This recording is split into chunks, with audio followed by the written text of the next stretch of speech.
Alors, pendant la préparation du bac, je pensais à mon avenir, bien sûr, comme je devrais, mais je ne voulais pas suivre un cursus scolaire normal. Je voulais prendre une année sabbatique pour pouvoir améliorer mon anglais.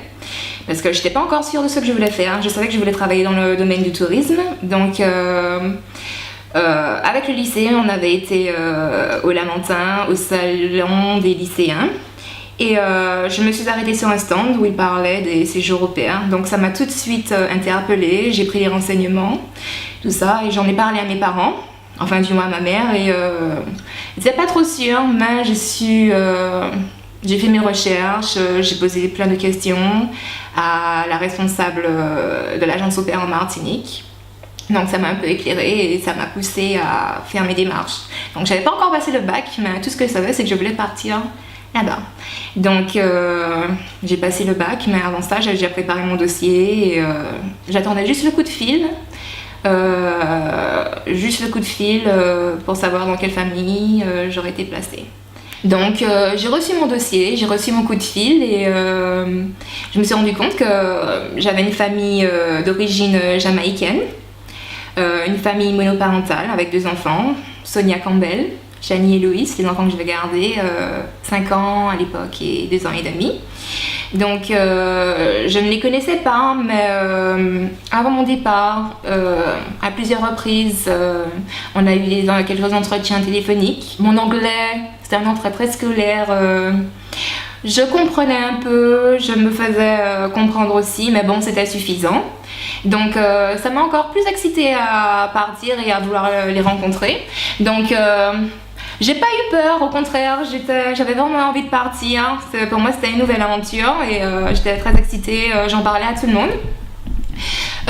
Il y a plein de personnes qui me disaient « Oh, tu vas en Angleterre, c'est nul, les gens, ils sont maussades. » Mais bon, je me suis pas laissée abattre par ça. Je dis non, je voulais voir par moi-même et c'est ma vie, c'est mon aventure et c'est ce que je voulais faire. C'est comme ça que je voulais apprendre l'anglais. Voilà, donc finalement le jour du départ, bien sûr j'étais triste, les au revoir à la famille, tout ça, mais en même temps je suis tellement contente de partir. Donc arrivée en Angleterre, c'était le mois fin septembre ou octobre si je me souviens bien, à l'aéroport. J'avais pas trop peur, c'était impressionnant mais j'avais pas trop peur quand j'ai vu la famille venir me récupérer. Tout de suite j'ai voulu commencer à parler anglais. Même s'ils ne comprenaient pas tout ce que je disais ou je leur demandais de répéter plusieurs fois. Mais non, je me dis, oh ça y est, je commence. Donc, le premier jour, ça s'est bien passé, la connaissance avec les enfants, la famille, le foyer. Mais bon, quelques jours plus tard, on commence à manquer, la famille, ça commence à manquer. Et, on se rend compte que bon, nous ne sommes pas venus en vacances, nous sommes venus pour une mission. Nous sommes venus pour une mission et nous ne sommes pas chez nous, il faut respecter chez les gens. Donc, on nous apprend ça dans l'éducation déjà de toutes les façons. Mais on commence à trop se sentir chez soi, même si la famille essaie de nous rendre à l'aise, tout ça. Il y a un petit malaise quand même. Mais bon, ça c'est normal, ça passe après. Et donc,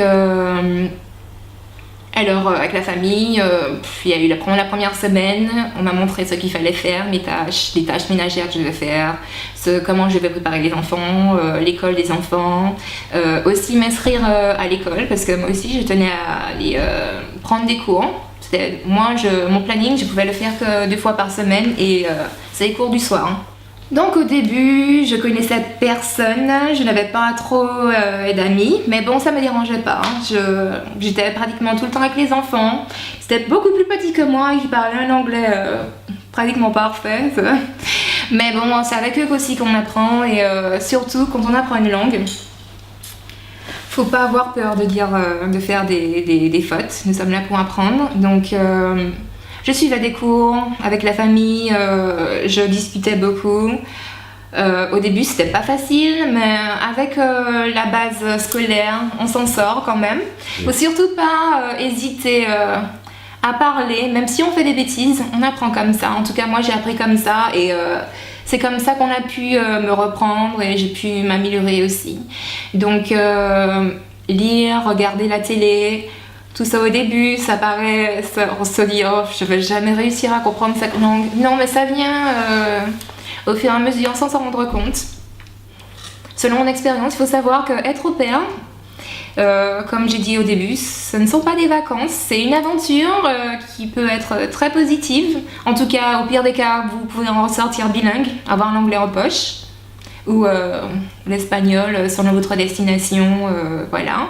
Mais il y a les bons côtés, mais c'est pas évident non plus. Nous sommes dans une nouvelle, dans un autre pays, une autre culture. Il faut savoir s'adapter. On n'a pas la famille à côté, pas forcément les amis. On se sent un petit peu aliéné à des moments.